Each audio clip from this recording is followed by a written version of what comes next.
and gentlemen, welcome to the first ever episode of Dougie and the W.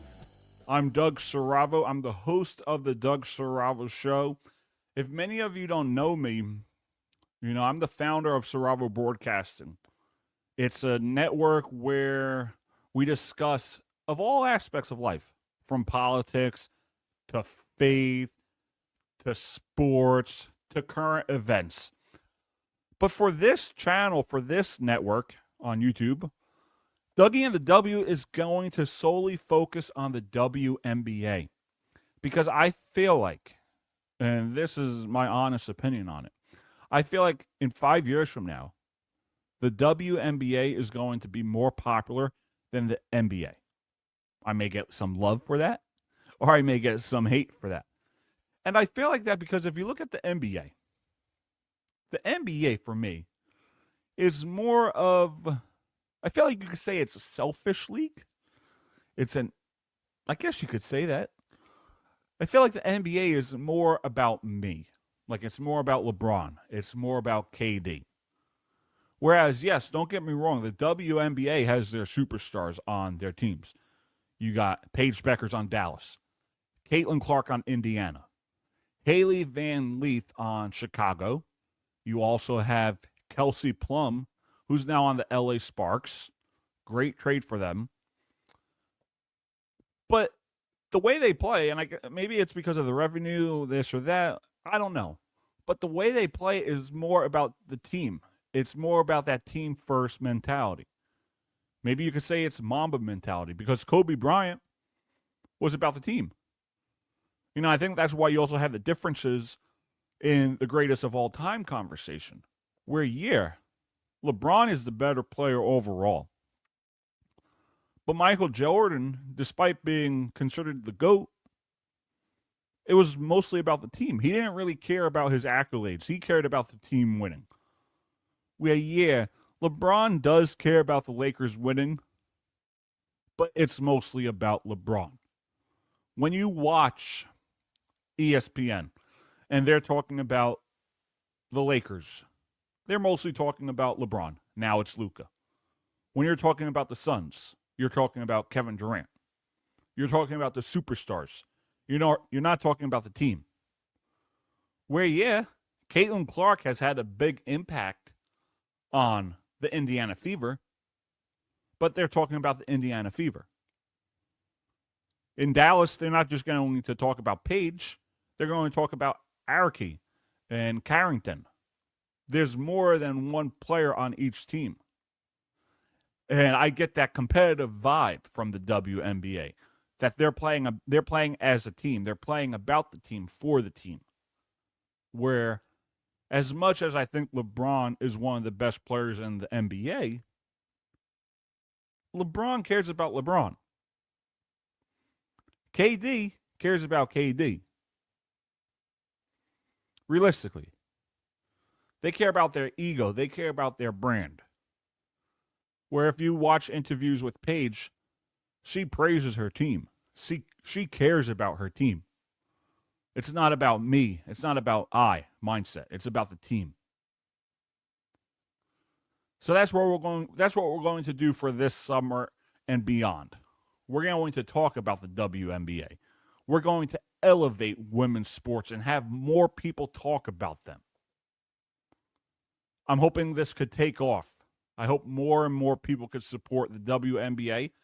And maybe not just talk about the WNBA on here. It is called Dougie and the W. But I think we could also talk about the PWHL, Professional Women's Hockey League. I've been to a few Siren games myself, and they've been fun. They've been fun games to watch. So that's what we're going to do within this channel, is try to elevate women's sports more and more. So for this episode, what I want to do is focus on 3 points. So my first point is with Paige Bueckers being drafted to the Dallas Wings. As you can see, I'm a big Paige Bueckers fan. Can she take that Dallas Wings team to the next level? They won 9 games last year, 9-31. That's going to take a huge jump for Paige Bueckers, Arike O. I don't want to pronounce that last name wrong. She now has another superstar to play with. Arike has Paige to play with. But and the thing with Paige is she's a team player. She cares more about the team than herself. So can they improve mightily? Can they go from 9 wins to 18, 19, 20? Can they be a 500 ball club? Because I'm not sure if they could take that big jump. I really don't. But I feel like when you have a field general like Paige Bueckers, this team will be a lot better. I think they could be a lot better. Will they? I am not exactly sure. I am not exactly sure what they're going to have to do to get to that next level. Could it be Paige? Could Paige be that good where she takes them to that next level? Because with Paige Bueckers leading that team, there will be a big difference, for sure. But can they make a huge jump from going from 9 wins, being the worst team in the WNBA, one of the worst, and go from the lottery team to a soon-to-be contender? Can Paige Bueckers have that big of an impact? I am not sure. So one of the things that I want to discuss next is we look at that impact. We look at that impact that Caitlin Clark made on the Indiana Fever. They won 20 games last year after being one of the worst teams the year before. But can it be a big enough impact for them to win a title? I am not sure. I am not sure if it's that big enough. Realistically, there's a lot for them to do. There's a lot for them to work on. And if you watched me on the Doug Saravo show, Dougie Sports Talk, for me, I feel like Paige Bueckers is the better player overall. Where Caitlin Clark lives and dies by the 3. That's all she's known for. Living and dying by the 3. Great player, but I don't think that could last long. I don't think the 3-point shot can keep you going. Look at the Warriors. It eventually faded for them. They won a few championships here and there, but as the game evolved, as Steph Curry got older, the 3-point shot is really, it can either hurt you or it could either help you. So I'm not sure if Caitlin Clark can lead this Indiana Fever team to a world championship just yet.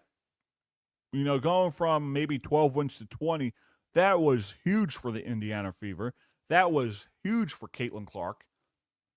But I'm not sure if it's going to be that big of an impact. I really don't know. Now, I think the Los Angeles Sparks getting Kelsey Plum can make them into a contender. I think they can win an WNBA championship within the next few years. Maybe this year.